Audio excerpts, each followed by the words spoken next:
ഈ ദുനിയാവിൽ ഏറ്റവും ശക്തിയുള്ള വചനം ഏതാണ്? ഈ ദുനിയാവിൽ ഏറ്റവും ശക്തിയുള്ള രണ്ട് വാക്കുകൾ ഏതാണെന്നറിയോ? അസ്തഗ്ഫിറുല്ലാഹ്. അതിനേക്കാൾ ശക്തിയുള്ള മറ്റൊരു വാക്ക് ഈ ദുനിയാവിലില്ല സഹോദരങ്ങളെ.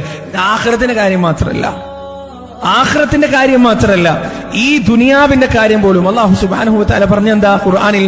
ഫഖുൽ തുസ്തഗ്ഫിറു റബ്ബക്കും ഇന്നഹു കാന ഗഫാറ യുർസിലിസ് സമാ അലൈക്കും മിദ്റാറാ വയുംദിദുക്കും ബിഅംവാലിൻ വബനീന വയജ്അൽ ലക്കും ജന്നാത്തിൻ വയജ്അൽ ലക്കും അൻഹാറാ മാ ലക്കും ലാ തർജൂന ലില്ലാഹി വഖർ. നിങ്ങൾ ഇസ്തിഗ്ഫാർ നടത്തിക്കോ, നിങ്ങൾക്ക് ഞാൻ മക്കളെ വർദ്ധിപ്പിച്ചു തരാം, നിങ്ങൾക്ക് ഞാൻ സമ്പത്ത് വർദ്ധിപ്പിച്ചു തരാം, നിങ്ങളുടെ കഷ്ടതകളും വ്യസനങ്ങളും ഞാൻ ഇല്ലാതെയാക്കി തരാം.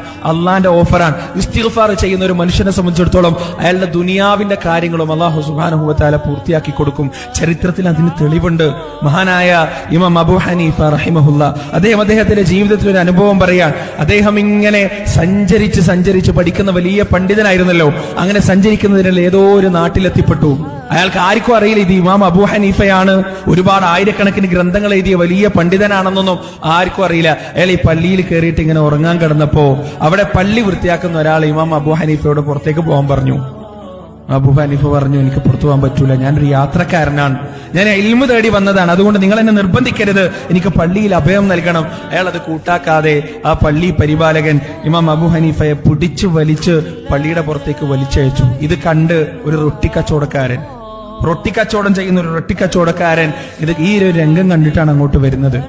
അയാൾ ചോദിച്ചു, എന്താണ് പ്രശ്നം? ഞാൻ ഇങ്ങനെ ഒരു വഴിയാത്രക്കാരനാണ്, പള്ളിയിൽ കിടക്കാൻ വന്നതാണ്, പക്ഷെ ഇയാളെ സമ്മതിക്കുന്നില്ല, എന്താണ് ചെയ്യുക? അവസാനം ഈ റൊട്ടി കച്ചവടക്കാരൻ പറഞ്ഞു, നിങ്ങൾ വിഷമിക്കണ്ട, എന്റെ കൂടെ വന്നു, എന്റെ വീട്ടിൽ നിങ്ങൾക്ക് ഈ ഒരു ദിവസം കിടക്കാം, ഒരു പ്രശ്നമില്ല, ഞാൻ നിങ്ങൾക്ക് ഭക്ഷണം തരാം, എല്ലാ സംവിധാനങ്ങളും ഞാൻ ചെയ്തു തരാം.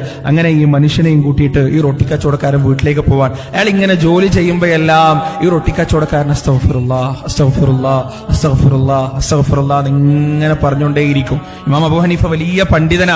ഈ ഇമാം അബൂ ഹനീഫ എന്നിട്ട് ചോദിക്കാൻ, എന്താണ് നിങ്ങൾ ഇങ്ങനെ എപ്പോഴും അസ്തഗ്ഫിറുല്ലാഹ് അസ്തഗ്ഫിറുല്ലാഹ് അസ്തഗ്ഫിറുല്ലാഹ് അസ്തഗ്ഫിറുല്ലാഹ് ഇങ്ങനെ പറഞ്ഞുകൊണ്ടിരിക്കുന്നുണ്ടല്ലോ? എന്താണ്, നിങ്ങൾ ഇത്രയും വലിയ പാപമൊക്കെ ചെയ്തിട്ടുണ്ടോ? എന്തിനാണ് നിങ്ങൾ ഇങ്ങനെ പറഞ്ഞുകൊണ്ടിരിക്കുന്നത്? അപ്പൊ ഈ മനുഷ്യൻ പറയും, സഹോദര, നിങ്ങൾക്കറിയില്ല, ഞാൻ ഈ അസ്തഗ്ഫിറുല്ലാഹ് എന്ന് പറയുന്നത് കൊണ്ട് എന്റെ ജീവിതത്തിൽ ഞാൻ ഇസ്തിഗ്ഫാർ വർദ്ധിപ്പിക്കുന്നത് കാരണം എന്റെ ജീവിതത്തിൽ എന്റെ ഒരു ആഗ്രഹവും അല്ലാഹു സുബ്ഹാനഹു വ തആല നിവൃത്തി തരാതെ വിട്ടിട്ടില്ല. എന്റെ ജീവിതത്തിൽ എന്റെ എല്ലാ കാര്യങ്ങളും പടച്ചവൻ കൃത്യമായി പൂർത്തീകരിച്ചു തന്നിട്ടുണ്ട്. എനിക്കൊരു സങ്കടമില്ല, എല്ലാ ബാധ്യതകളും തീർത്തന്നിട്ടുണ്ട്, എല്ലാ ആഗ്രഹങ്ങളും. ഒരാഗ്രഹം ഒഴികെ, ഒരൊറ്റ ആഗ്രഹം മാത്രം എന്റെ ജീവിതത്തിൽ ബാക്കി കിടക്കാൻ. അപ്പോ ഇയാള് അബൂ ഹനീഫ ചോദിച്ചു, എന്താണ് ആഗ്രഹം?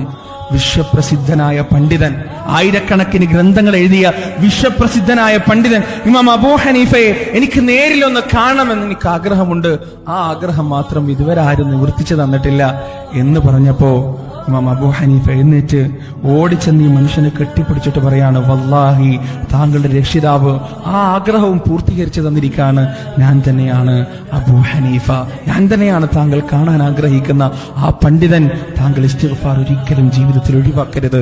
ആ ആഗ്രഹവും അല്ലാഹു സുബ്ഹാനഹു വ തആല ഇതാ പൂർത്തീകരിച്ചു തന്നിരിക്കുകയാണ്. സഹോദരങ്ങളെ, അല്ലാഹുവിൽ പശ്ചാത്തപിച്ചാൽ ഈ ദുനിയവിയായതും മുഖ്റവിയായതുമായ സകല ആഗ്രഹങ്ങളും അല്ലാഹു സുബ്ഹാനഹു വ തആല നമുക്ക് വേണ്ടി നിവൃത്തി തരും.